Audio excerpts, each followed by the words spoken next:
that was a very well done job. Secondly, I would ask for everyone to indulge me. I'm going to raise some points that no one's raised before. They're going to be somewhat offensive, and as Matt reminded us in the beginning, we have the right to due process here. First off, Matt, I'd like to ask you, is this Navajo Community Planning Committee, is this committee an agent for Archstone Smith? Anyone here an agent for Is there anyone on this committee that is an agent for Archstone Smith? Okay?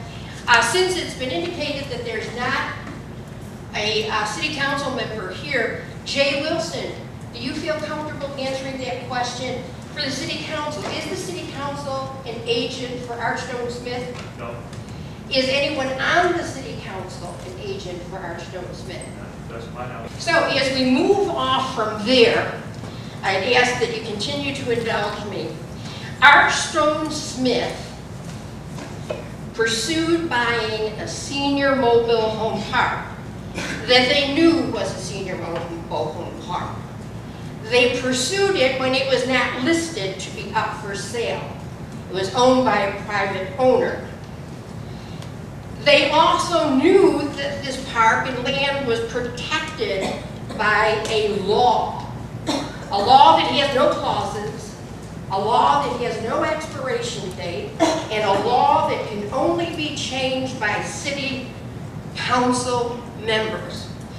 But yet, with all of that knowledge, Archstone Smith produced an offer that undermined our right of first refusal, because remember, the land wasn't listed. So they undermined our right to buy this property, and they paid $1.5 million per acre for a piece of land, $15 million for a piece of land that has a law that says this land can't be used for anything other than a mobile home park. Woo! Seems like pretty risky business to me. Or does somebody have an inside track? Is somebody clearing the way for our friends from Archstone Smith that are giving us all such a great deal?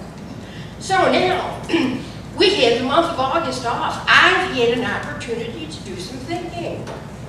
I've been really upset here, as I think. I purchased a mobile home, manufactured home 7 years ago.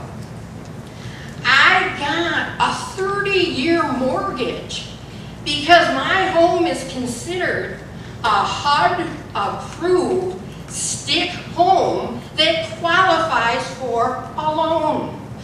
But you see, the stickler for getting a 30-year mortgage is not the quality of my gorgeous home. It's the integrity of the people who own the property. Will it be there? But you know, since there was an overlay on this property, my lender said, of course you've got that loan. And here's your mortgage. So I've got a gorgeous home in a beautiful setting that I love that Archstone Smith is trying to steal from me.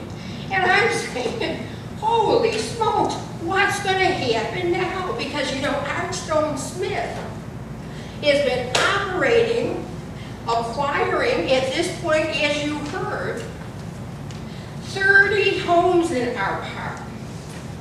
They have acquired 1/4 of the units in our park to date.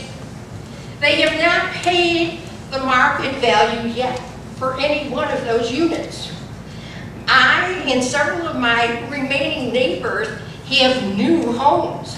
Archstone Smith does not want to buy them because they, who are telling you that they're going to fill your pockets with tax money and fees, have got to be imposed by law to make donations to our community, is they take millions of dollars out of the community. So now, if the city votes to remove the overlay, I can't afford to pay my mortgage. Archstone Smith will not pay a market value for my home. But you know what they tell me? I'll move it to any park you want to go to.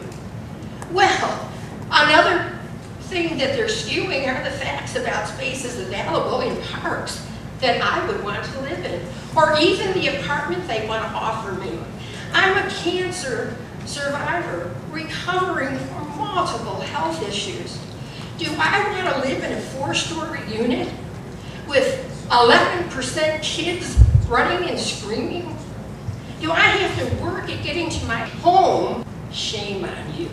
I demand that Archstone Smith, I haven't even read the relocation plan, and I bet you the city has not told them they have to pay my mortgage. But I am going to demand that you pay my mortgage off, or leave me in that park. Because you have taken the only asset that my neighbors have had, and you've stole their homes. You've put them in institutions before they needed to be there. You stole the dignity that you want to give them before they had to lose it. You have acquired houses through the fear of phone calls that I got 2 weeks ago, Friday morning. Come talk to me, because if you wait, they will offer you nothing. Wow, it must be grand to have that power.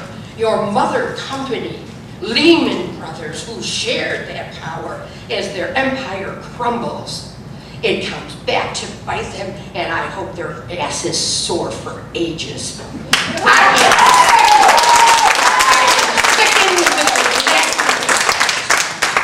I can see, I read Cindy's article in the Courier, and she said, the vision for growth, smart growth, this is not smart growth, vision for a future. I've got children in my life. I'm not dead, I've got a future. I've got vision. And if our city council, and if this committee, and the citizens of San Diego don't have more vision than what you are offering to raise the smittens of what you're offering in return to what you're taking, it's sinful. And you will fall as Lehman Brothers is falling. And I will confirm with Homer. So I demand that the vote that is taken here, there's only one moral, ethical recommendation. There's only one moral, ethical recommendation that can be made. And that is that you ask the city not to remove this overlay.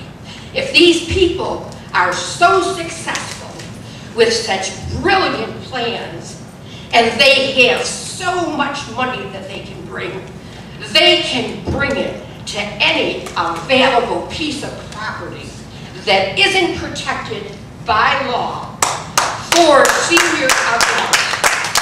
They are stealing our last assets. Thank God for the and your presentation is beautiful. Oh, it's lovely. But it is so skewed, I don't know how you fall asleep at night. But that's not my job. My job is to say, I thank God that I spent the hours I spent submitting a rebuttal to your environmental impact report. I took pictures of the 531 cars parked on Santos Road that don't fit into your parking structures. No, that's not your project, but your parking structure isn't large enough. We have a woman here in this community right there asking to make a cul-de-sac out of her road because there's so much traffic that diverts. A child was killed on her street. But you don't care. I don't care about growth. I encourage a future of good vision. But this is not sound practice or good vision. It's pathetic. Thank you.